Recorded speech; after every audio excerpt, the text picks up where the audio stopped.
juga tidak percaya ramalan. Apakah ini pengaruh hantu? Ya, membahas ramalan Presiden 2024. Begini, sebenarnya ramalan itu bagi saya nggak ada. Dan saya juga tidak percaya ramalan. Sistemnya ramalan itu seperti ini. Kita itu, orang-orang yang suka meramal, biasanya itu menyebutkan sesuatu yang umumnya terjadi di setiap tahun. Pesawat jatuh, kecelakaan kereta dan sebagainya, gunung meletus, banjir, begitu. Itu hampir setiap tahun terjadi. Tapi para peramal sampai sekarang saya amati, yang dibicarakan pasti itu saja. Membicarakan sesuatu yang mungkin terjadi pada setiap tahunnya. Misalkan menyebutkan 4 bencana dan kemudian 1 bencana yang terjadi sesuai apa yang diucapkan, akhirnya itu yang digadang-gadangkan, kemudian diramaikan lagi. Akhirnya dia merasa, oh, orang ini memang benar bisa meramal. Tapi sebenarnya itu adalah hal-hal yang umum terjadi pada setiap tahun, begitu. Apalagi ini sedang mau pilihan presiden, pasti banyak sekali orang-orang yang meramal seperti itu. Tapi sebenarnya itu hanya ilusi mereka sendiri. Dan ada juga yang membahas tentang kodamnya Pak Prabowo, ini siapa yang mengikuti. Itu sebenarnya nggak ada, itu hanya khayalan mereka saja sendiri.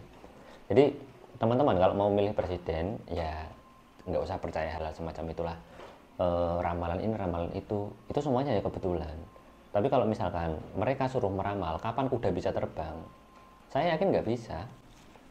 Ataupun meramal mengatakan sesuatu yang tidak mungkin terjadi, misalkan kelinci jadi macan, begitu.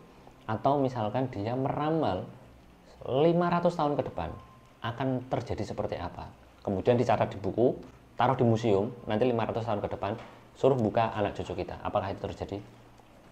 Saya rasa orang-orang semacam itu ya hanya nyari panggung ya, tapi nggak salah bagi saya, tapi saya nggak percaya yang namanya ramalan, begitu teman-teman.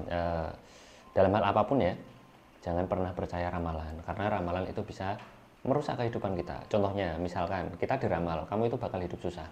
Ketika kamu dikatakan hidup susah, kemudian kamu percaya dengan orang itu akan masuk ke dalam pikiranmu, kamu akan tersugesti, kamu akan berpikir ketika kamu mau melakukan apapun, tanpa kamu sadari, kamu akan merasa susah, karena sudah disetting otakmu seperti itu. Jadi hati-hati dengan peramal ataupun ramalan-ramalan zodiak dan segala macamnya. Kalau misalkan kamu diramal hal-hal baik, ya sudah, amini saja. Tapi kalau hal buruk, jangan pernah didengarkan, karena itu bisa merusak kehidupanmu. Percaya sama saya. Hantu lagi.